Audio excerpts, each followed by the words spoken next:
Yeah, it was great, and we got it from the start. And did we push the runs across early on with all the base runners and all that? We weren't, but we were able to continue to build upon it and to continue to build upon all of the great at bats that our guys had, all the hard hit balls, and get to a point where we were finally able to push them across. The homers are great. The at bats were great for much of the night, and it was great to get a lead, but also to continue to pile on a little bit and score some more runs and put us in a spot where we want to be. So it was a great night offensively, and also looking at our pitching too, the way that Jose came out. He was very intent out there to perform tonight. We saw that from the very beginning. He was very focused. He was very locked in. His stuff was exceptional tonight, all the way around.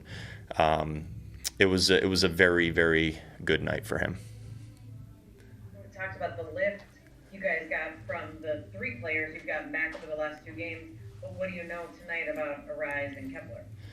Yeah, so we don't know enough right now on either guy to say anything definitively.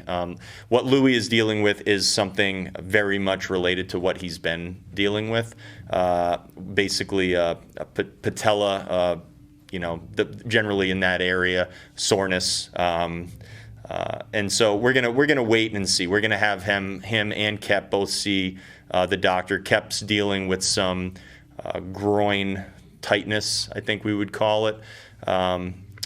So we're going to wait and see before we can say anything else. I think for both guys, I think these are injuries that we can manage and or won't keep them off the field for very long. I don't see either of them as a long-term concern this year. Dan?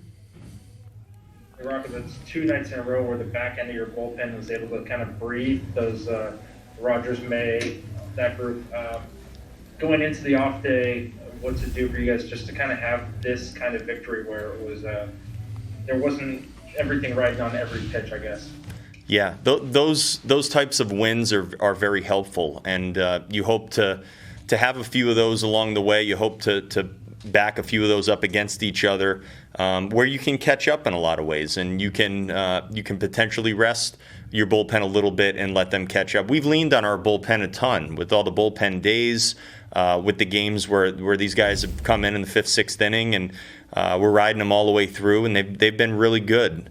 And to give them a little break, let them breathe for a sec, let them get ready for the off day and then the doubleheader coming up.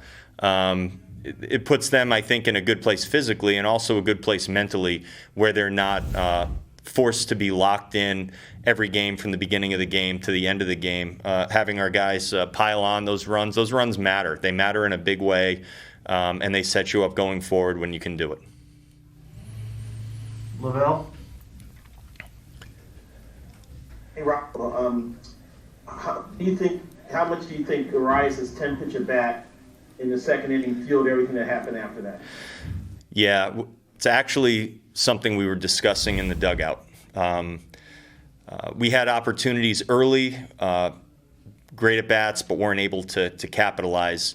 And then Louis going out there and having that type of at bat that he's kind of known for. That's the kind of thing that Louis Arias brings to the table, and also the kind of thing that you look at it, you don't exactly know how it's going to factor in. You don't exactly know how much meaning it's going to have. But I'll tell you this, those types of at-bats do change the game. And when a starting pitcher has to work like that and is forced into very uncomfortable spots, it sets up the at-bats that follow it. And Louis, he's continued to do that his entire time in the big leagues with us. Wouldn't be surprised to see a lot more at-bats like that from him. But they do simply change the game and force pitchers into uncomfortable places.